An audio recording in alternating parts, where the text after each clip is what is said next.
On this special edition of Tap Into an Expert, we're bringing you a conversation recorded live at Shoptalk Spring in Las Vegas between Chase Binnie, CEO of RetailWire, and Eric Sheinkop, CEO and co-founder of the Desire Company. This discussion builds upon the insights shared in RetailWire's recent feature, delving deeper into the strategic shifts and innovative approaches that are shaping the future of retail. As we explore these topics, you'll gain a deeper understanding of how brands and retailers are navigating the intersection of technology, consumer behavior, and business strategy to stay ahead in an increasingly competitive market.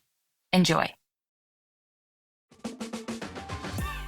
I guess just to get into it, it'd be interesting to hear a little bit about your backstory of how you got into this industry. Sure.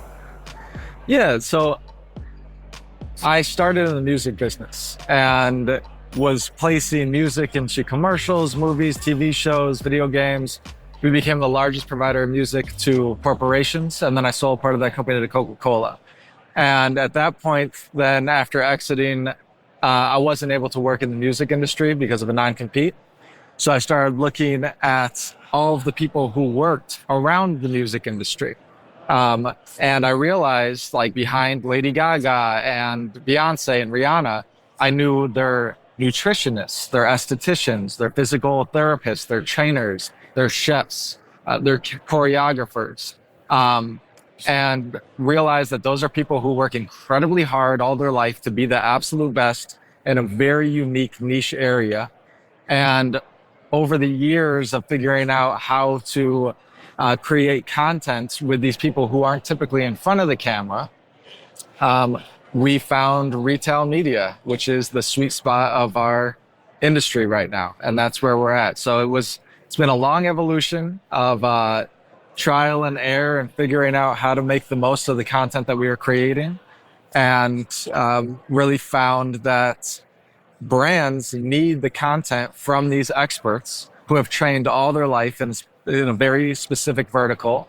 And they use all the products and test everything under the sun. So when they're talking about what a product does, how to use it, who it's recommended for, it's the best advice that you could get. I mean, there were a lot of other places you could have tried video, but it wasn't as valuable of a placement as Absolutely. product page. So at first, I was working with that, NFL players and these choreographers and all these experts and saying, "What's in your bag?"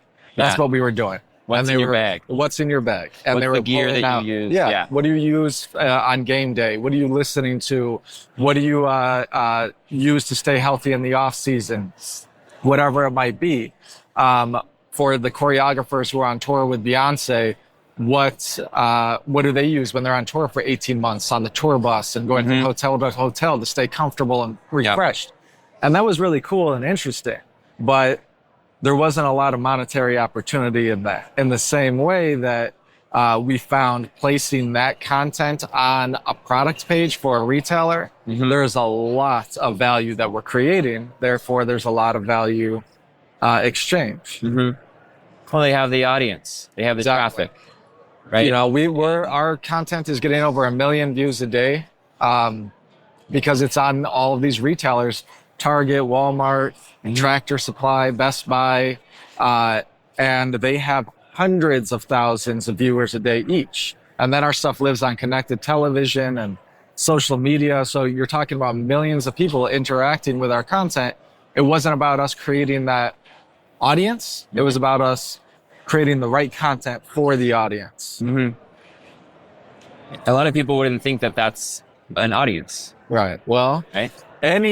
Anybody who has eyeballs is a media company these days. Yeah. So that's the opportunity with retail media, right? Like, be it Walmart or Disney, they have people engaging on their sites, on their properties. So they're a media company and they have all the opportunities that are afforded to media companies.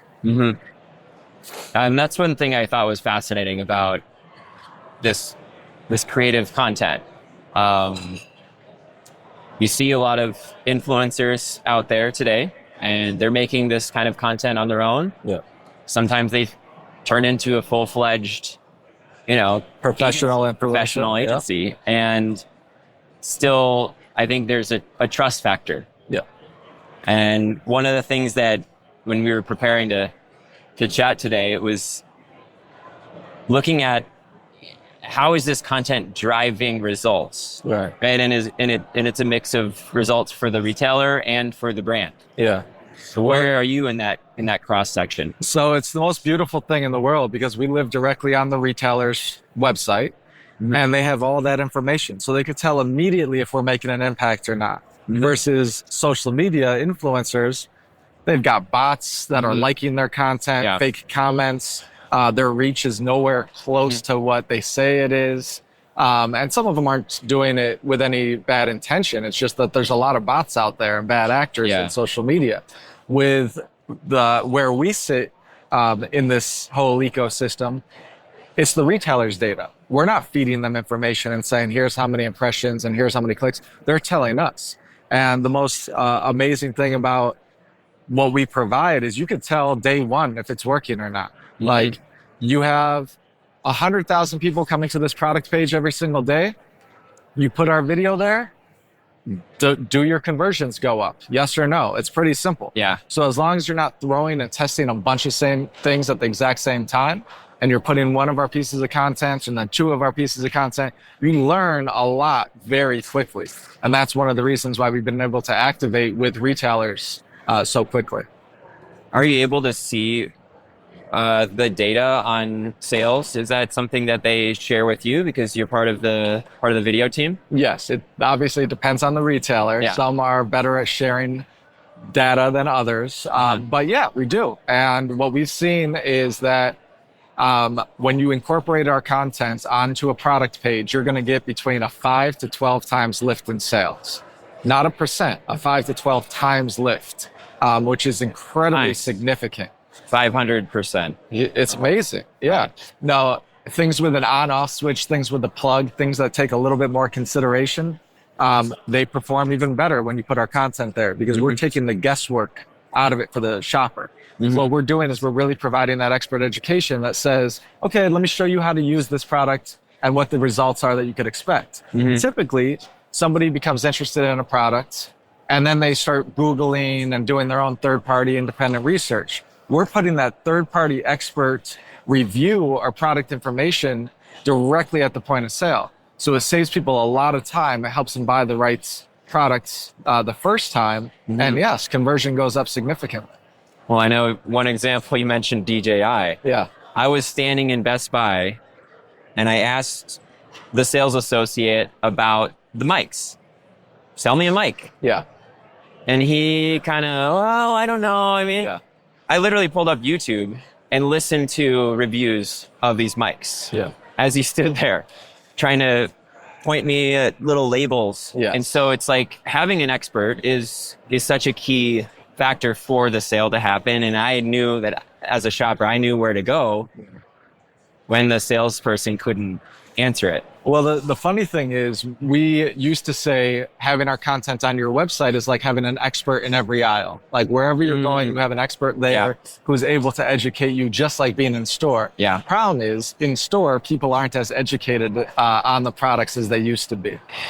This is a lot of people's part-time gigs, summer jobs, whatever it might be. They don't take it as seriously as, they used to. So being able to provide our content in store, along with online, it makes a huge difference for somebody who really wants to understand, is this the right product for me? Yeah. They've got great return policies, but nobody wants to take a product and then it not be right for their intended use and then have to go back into the store and return it. We save all of that headache by just giving the shopper the right information, the expert information at the point of sale. We noticed that influencer marketing was a big trend, and maybe it still is. I think you have a different take on this, coming from inside the industry. And that's what I was curious. Are people starting to trust these expert-led videos more than influencers? Authenticity used to be the name of the game with influencers, and now I think that's shifted because we know everyone's selling something. Exactly. And that's the whole issue with influencer marketing. And it still works top of funnel. It still works to make people aware that a product exists. Okay. There's a couple of issues with them. One, they're not getting the engagement or the views that they used to because all of the social media platforms are suppressing content unless you pay for it, if they know there's a brand involved. And then the second is people have become aware of what influencer marketing is. And the second somebody is aware that they're being marketed to, it's less effective. Now, we've taken a very different approach, is we're being straight up as transparent as possible. On our videos, it says real experts paid to be honest. Yeah. Like, they are aware that this person has a monetary relationship with the product or the retailer. Yeah. But there's a lot more trust because they're being very open about it. And what they're doing differently than social media is they're talking about how they've used it in real life situations. Because they have to use our products for several weeks, if not months, before we allow them to do a review or a product recommendation. In social media, it's become very clear that people are taking it out of the box and reading what they're supposed to say. Our videos are not like that. Our videos are, I was given this product 3 weeks ago. I've been using it in my training sessions, or I've been using it while I've been cooking dinner. I've been using it with my child at nighttime. And here's what I think. Here's the results that you could expect. And here's who I recommend it for. It's a very different take than influencer marketing. Unfortunately, we do get pushed into that box at times, but that's changing. As people are realizing, like, okay, influencer marketing is another channel of communication.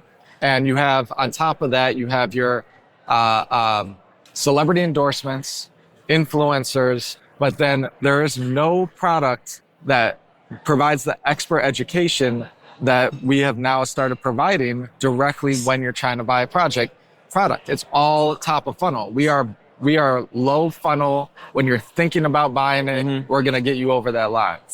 Ironically, top of funnel is where you find people. And then in the terms of e-commerce, you get to the product page, which is the lowest funnel, right? You're about to hit purchase. And there's nobody there. Exactly. And it's a list of features.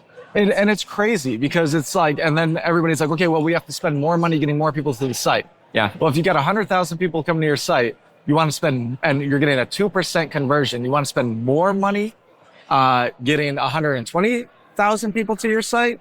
Or do you want to boost your conversion from 2% to 5%, to 10%? That's all about what's happening when people get to the site. And that's why we specialize on the product, in store, online, providing that expert information, that expert education. It seems like retailers are adding more media to these products pages.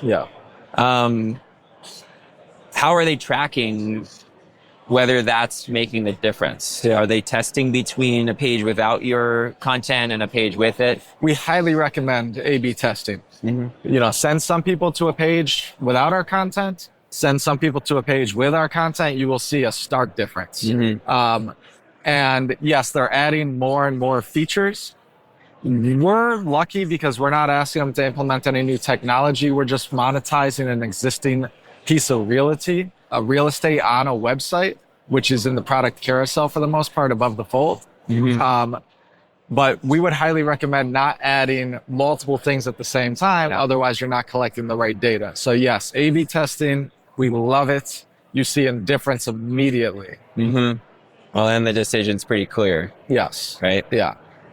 We also know there's rules about reviews, and it's gotten a lot more strict on how brands represent the products. The FTC passed some rules last year, and that must be on your mind. I love it personally. That the changes in the FTC laws are wonderful because the FTC wants what's best for shoppers. Don't mislead them. I think it's the most clean message in the world. Now they have to put rules around it and fines around it because people still want to mislead people to buy more and more and more and more. But that's not good for anybody, including the brand at the end of the day.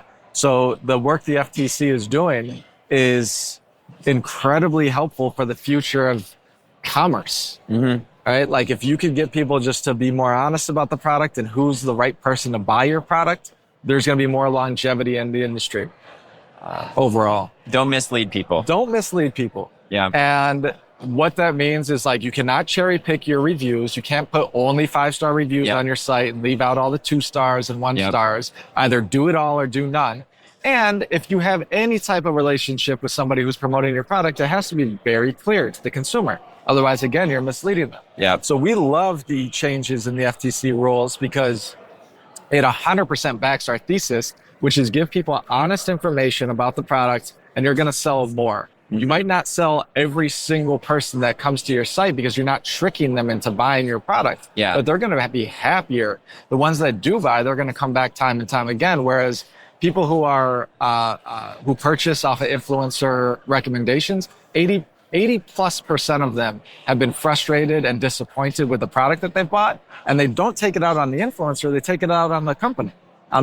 So it's much better just to be totally transparent, honest, open, and you're going to get more sales. Yeah. I did see that they went after a software company that basically helps you hide reviews and filter reviews. And like, it's an easy one to go after because it's like, okay, stop helping people break this rule.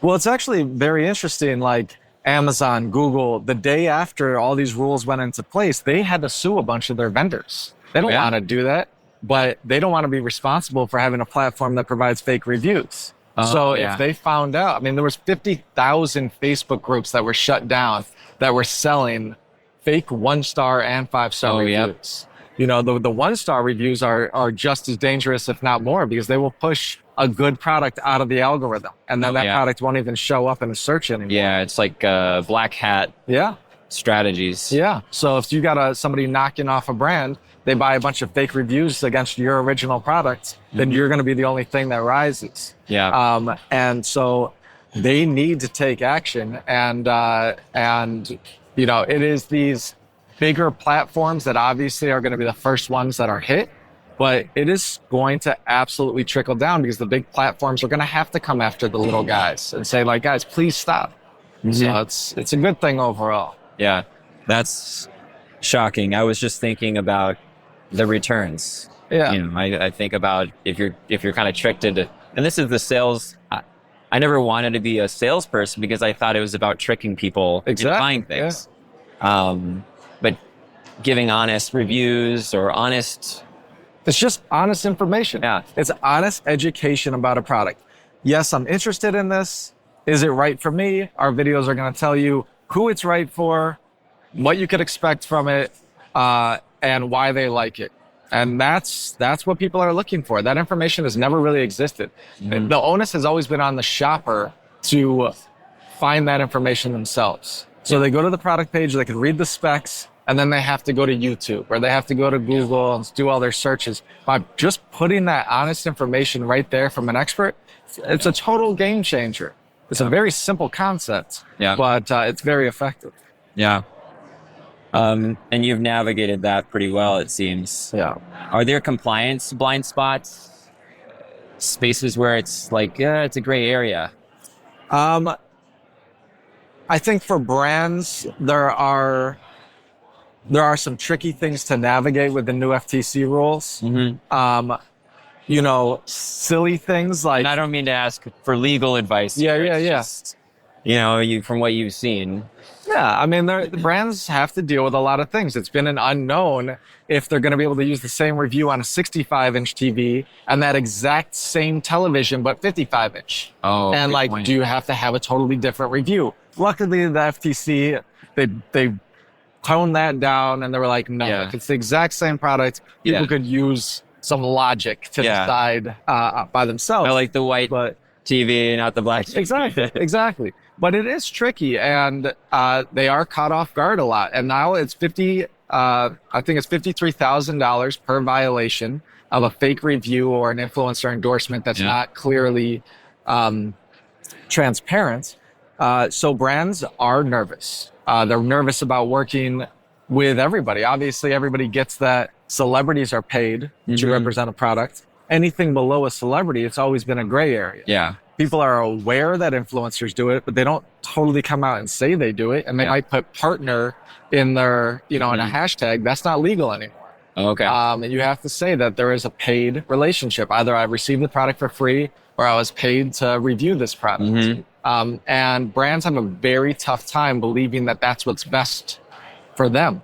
They are scared to say, yes, I paid this person to review my product. Yeah. Right. It's the right thing to do. Yeah. And it works. It's more effective. Kind of on that same topic of giving honest reviews and education, I wanted to ask about retailers have this incentive to sell. Yes. Not so much incentivized to educate, right? But education is building trust, and it does lead to sales for the right buyer. I guess, what are some of the things that you recommend for retailers with their own ad networks around this topic of education? The more you educate somebody, the more you're going to sell. Yeah. Right. It's just, that's what they need. And that's what's been missing from the sales ecosystem is pure product education in a relatable, engaging way. That's not very text heavy.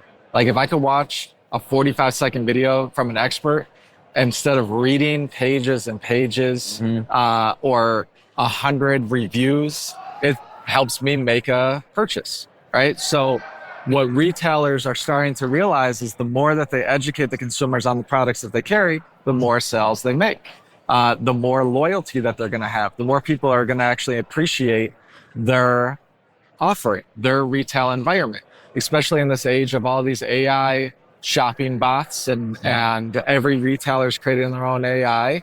To be able to have a human tell you about a product from a very informed perspective, it makes all the difference in the world with actually caring about that retailer. Yeah. I actually had a conversation today about this, the AI bots, AI agents that might be shopping for us. And people are afraid that, well, why do we need all these visuals on it's an AI is going to be doing the shopping for me. Yeah. But in reality, they're going to be recommending 3 to 5 products that fit what I need. And then it's up to me to take a look at the human content. I think that this is a place where retailers could go off the deep end in a very bad way in the next couple of years, because every retailer is creating their own AI. Shoppers now have AI shopping bots. So we're talking about AI talking to AI. And marketers have been building content for the algorithm for too long. And for SEO. And for SEO, and not for the shopper, and not for the experience. So are you going to start creating content for AI to skim it? Why would any retailer have any loyal customers if that was the case? Yeah. Because I care about just buying everything from one location because it makes it easy. AI doesn't care. Yeah. AI could go to 100 different stores and buy 100 different things. Grapes from this store, kiwi from this store. They don't care. They're just going to look for the best price, best product. So retailers have to be very careful not to go down that AI wormhole of creating content for AI. Create content for the shopper. And you're going to have a breakthrough of certain retailers who care about the shopper and that shopping experience and the consumer, versus the ones who actually kind of just disappear and fade into the background and become a complete commodity. Yeah. The days of reading through bullet points of specs and features, I think the AI will probably help us just skim through that and find the ones that fit what I need and just give me the human content. Because I don't think we really want to read through specs of how many gigabytes and how many gigahertz of this is happening with these products. And it doesn't mean anything to a lot of people. Right? Like, how many gigahertz is that? I don't know. What is that? How does that help me? So hearing from somebody explaining it makes a world of difference. With these expert-led videos, what differentiates these from just adding to the noise of more content? Like, this is just, I want to shop, I want to buy something. Now I have to watch a minute-long video. Some people might just want the quickest route to purchase, but and that's always available. You don't have to watch the video. If you want to read 50 reviews or whatever it is, that's always an option. We find this is the fastest, most effective means of communication about product education. And the way that we started this type of content is by studying the lower part of the funnel. Nobody needs any other content for awareness. That's what marketing has been, right? That's the overload. That's the overload. I love that you differentiate this, because it's it's not just content overload. Yeah. It's top of funnel content overload. Yes. And this is where people have been confused. They're like, well, we need content, or we already have a content provider. It's like, all content is not the same. Yeah. All content is not created equal, nor does it do the same or have the same effect for your shoppers. Yeah. So we concentrated first on what does the consumer need to see when they're considering buying a product. Mm-hmm. And then all of our content is built around that scientific approach. And we really have gone into neuroscience-backed formulas to get to where we are today. So it's not a content overload that we're worried about. It is making sure that the customer actually sees the right content at the right time. And, you know, retail media, they always say it's the right message in front of the right customer at the right time. Well, where's that right message coming from? What they actually have the ability to do is put a message in front of the right customer at the right time. And we're helping them actually get the right message across to that shopper. Yeah. I'm just actually curious on this. I didn't really plan to ask you, but some of the insights that help go into these videos, I would think asking an in-person salesperson. But do you have those to rely on? It's like the old days of the department store where there is that expert in that department. Yes. But do we have those anymore? Or is this like, do you have to kind of we simulate that? Well, what we find, I mean, we certainly do. And there are certain retailers who ask us to work with their store associates. What we want to do is we want to work with the store associates to educate our experts if they don't have all the in-depth knowledge of it. But the consumer actually is more interested in hearing from a real person. Also, because we're not using celebrities, we're using the people behind the celebrities. They're much more relatable. Yeah. So yes, they're, you know, Beyonce's hairstylist, but you don't know who they are. They come across like a normal, everyday person who's just worked incredibly hard to rise to the top and become a celebrity's hairstylist. So when you hear it from them, and they're not going to try anything on a client's hair that they haven't tried and fully trust. Yeah. So if they're actually reviewing it, they're talking about it, and they say, I like this product because of X, Y, or Z, makes a world of difference in the consumer's mind. It's not the celebrity, because we all know they can be pay to play. Yes. It's the expert who has worked hard to get working with celebrities. Yeah. You can't mess probably up. they have a lot to lose if they give a fake review. That's exactly right. They have their integrity. They don't do this for a living. Integrity. Yeah. They don't. A lot of our people don't have social media at all. Like, so this isn't their full-time thing. Not at all. They're not just like an actor for these videos. Not at all. We have NASA astronauts. We have veterinarians. We have podiatrists. Like, legitimately, we have every type of profession, 150 different types of professions. And these are people who are not going to risk their reputation, their job, to make a little bit of money talking about a product that they don't believe in. Mm-hmm. They get really excited to talk about products that they love. We do absolutely have an occasional time where somebody said, you know, I've tested this product, I've used it, I can't really stand behind it. Great. We appreciate that. We actually have them fill out a form talking about what could be better, what didn't they like. Yeah. We give that. Oftentimes we will be able to find the right professional. And I'll give a real life example. We had a hairstylist that was testing a coloring agent. Yeah. And a lot of hairstylists, they were saying like, no, I can't recommend it because the results are a little funky. Yeah. And then the hairstylist, hair expert, he was like, you know what? I actually love this. It's not for everybody though. Yeah. But if this is the type of hair you have and these are the results that you're looking for, this is perfect. Yeah. And here's why. And sales go up, you know? A great video. Yeah. Just by saying it's not for everybody. Yeah. Here's who it's for. Yep. I mean, the trust that you earn as a brand by providing that type of information is, you know, next to none. Yeah. I think people are afraid to say like, this isn't for everyone. Yeah. You want to sell to everybody. You want more sales. Exactly. But it may not be the sales you want. And try telling a brand who's paying us that our guy's going to say your product is not for everybody. They don't want to hear that. No. So this is an education on our behalf too, that this actually does a lot more good than harm for your brand. Who is more hesitant? Is it the retailer or the brand? The brand. The brand. The brand. Okay. The brand wants to think that they make a product for everybody under the sun, and they don't. And finding the right person who's genuinely your loyal consumer, that's where brands need to focus. Do you have any retailers are doing this really well? I think Best Buy does a phenomenal job of providing all types of information about a product, like from the awareness driving people to the product page and then giving our expert content at the point of sale, even post-purchase as well. Tractor Supply is another great one that they're providing very detailed educational videos. We partner with them to provide these reviews, recommendations, and by having that on their site, it's a totally different experience than anybody else in the space. So a lot of big name retailers are getting into content, but again, it is making sure that they understand the content that's going to be the most valuable to provide at what point in the funnel, and that's where the education still needs to get out into the market. You know who comes to mind?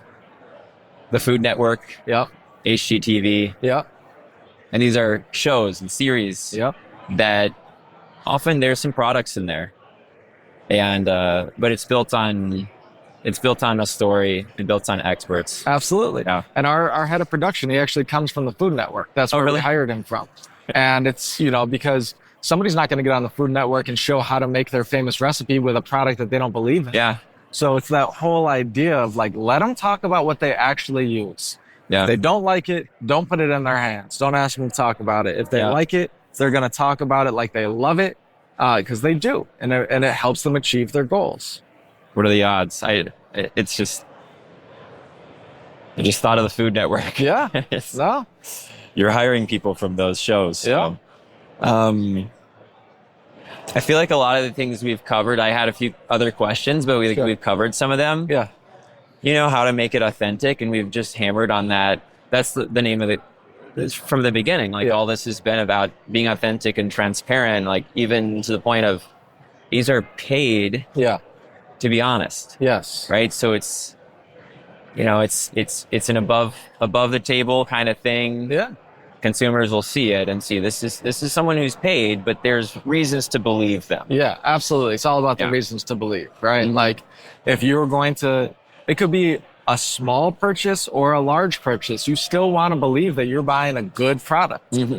So providing those reasons to believe and staying true to them, making sure that the experience the consumer has is the same as the one that they were advertised. Yeah. That's always been challenging for brands to do. So by just having that transparent, authentic communication from a third party, they get there a lot faster. Yeah.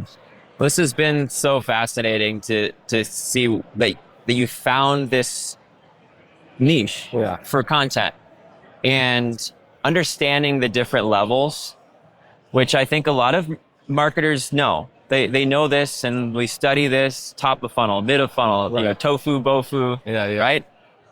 But finding that this product page is the bottom of funnel. And for some reason, it's just gotten missed because going viral on social seems to be, you hear those stories. Yeah.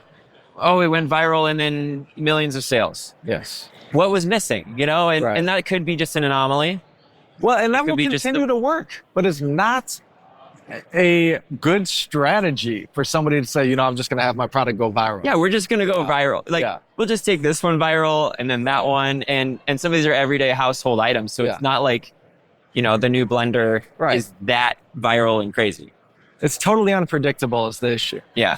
You never know why something's going to go viral. It could be whoever was in the background of that video. But then, actually this just happened this week, that influencer who talked about his insane morning routine, like getting up at 3:30 in the morning and all this. But he talked about liking this one water. 1,900% increase in Google searches for that water. Yeah. So it had nothing to do with the video. Yeah. But he just mentioned it, and it became the video was a laughing stock on social media, but people were curious about the water. Yeah. So you can never plan something like that. just do it again. Yeah, exactly. Find another, anomaly that hits at the right time with the right cultural trend. Right.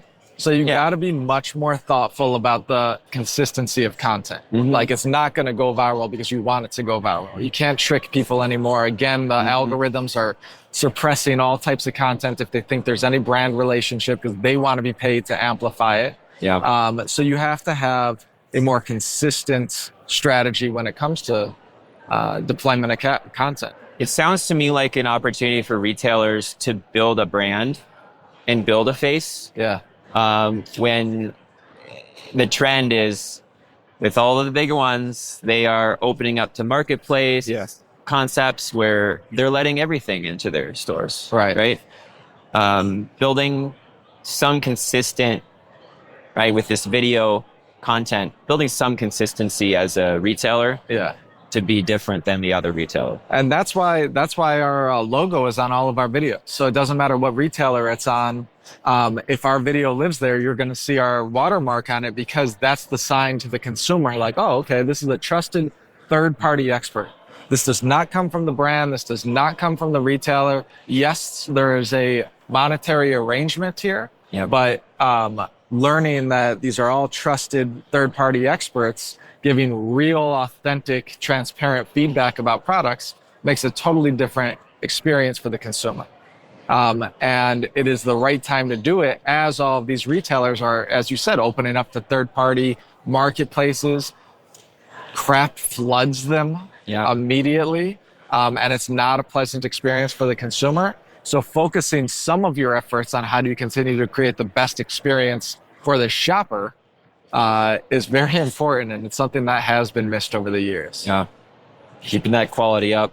Exactly. Yeah, I'd be interested to dive into some numbers. Yeah. Chat again and go into some of these examples. This is fascinating. Yeah, I could tell you that when you put one of our videos on a PDP, people spend 62% more time on that PDP, and they're doing it because they're learning everything that they want to know about the product by watching this video. So again, instead of jumping and going to Google or YouTube to watch reviews or looking at competitive products or going to a different retailer, you're getting all the information right there at the point of sale. 62% more time on site, 25% average order value increase, 33% average order basket size, and 5 to 12x lift in sales. Well, you've got it down. Yeah, I live and breathe to be a creative. Yeah, to come from the creative side, and then to know the numbers. That's the merging of the two worlds. You have to. I mean, marketing, people will stop spending if you cannot show numbers. Yeah. And, they always said, well, 50% of your marketing works. You don't know which 50%. It's not true anymore. Yep. Like, they can measure everything. Yep. Everything is tracked. Yep. So it's great. It's a great time for the e-commerce world. Yeah. This has been great. Yeah, it's been awesome. Appreciate your time. Thank you very much, man. I appreciate it. I'm sure our viewers will love it too. Cool.